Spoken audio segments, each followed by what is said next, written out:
Tonight on Arise America, thousands of demonstrators have poured into the streets of Brazil to protest a brazen assassination of a popular black and LGBT politician. Plus, authorities in Florida are warning the death toll of a pedestrian bridge is certain to climb even higher. And some Native Americans are blasting Senator Elizabeth Warren for being, quote, a convenient Indian. A record number of indigenous women are campaigning across the country, and they're hoping to join her in Washington. All that and more tonight on Arise America. From coast to coast, every culture, every angle. This is Arise America.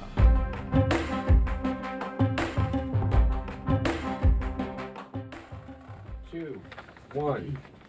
Welcome to Arise America. I'm Duarte Geraldino. We begin tonight in Latin America's largest country, Brazil, where people are demanding justice for a slain politician.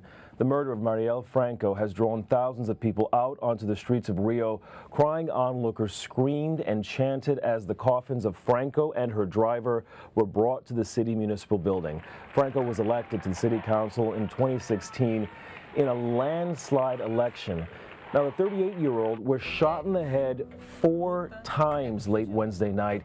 She had just left an event aimed at empowering young black women, and she was also a frequent critic of Brazilian law enforcement, who she publicly accused of police brutality.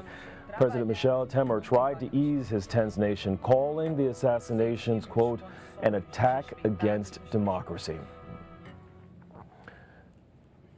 Nilcineia is a Brazilian independent journalist based here in Newark, New Jersey, which has a very large Brazilian expat community.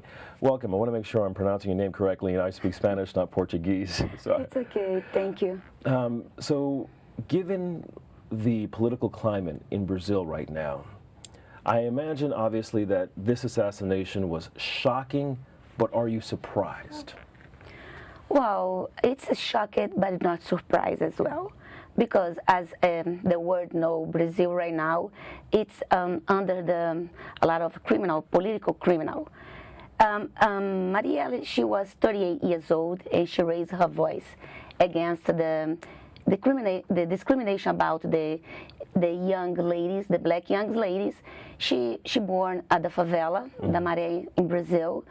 And since she was young, she fight for something better for the community.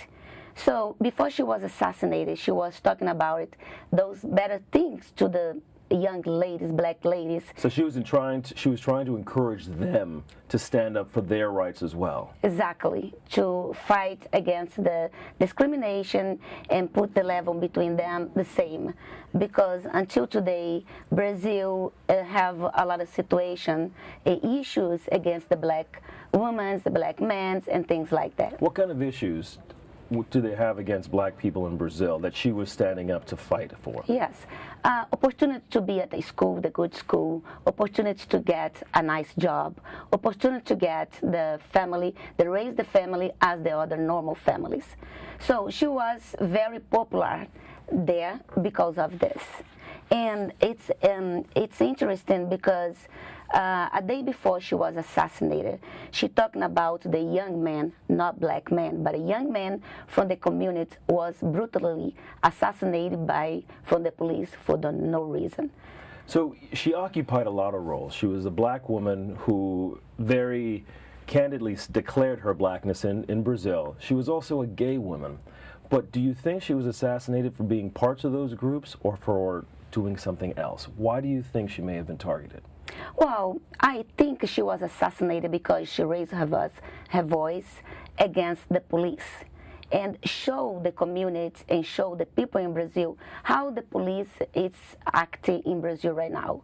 It's like the police in Brazil is supposed to give you protection, but most of the time, because the political, they go against the community. So because Brazil, it's the place that the corruption right now, everybody knows about the political and corruption over there. And she go against this. When she open her mouth about this, it's gonna be like talking about against the big politicals over there, and they don't want nobody talking about it. That's because the Brazil it's going down right now because nobody have a voice over there. So Brazil, you say, is going down because people don't have that voice. Now, this month we are honoring the assassination. We're honoring the life of MLK and remembering his assassination and looking at the lessons that we have learned. So when in the U.S., we focus on Martin Luther King Jr. and Right. what lessons his life taught us. What lessons do you think we can learn from her life and her assassination? Yes, what I think is to keep strong and never silence your voice. Do you have something that you can go for this, yes, you have to be. Because nowadays everything is changed. With her assassinate, like you said before, democracy in Brazil is killing a little bit more.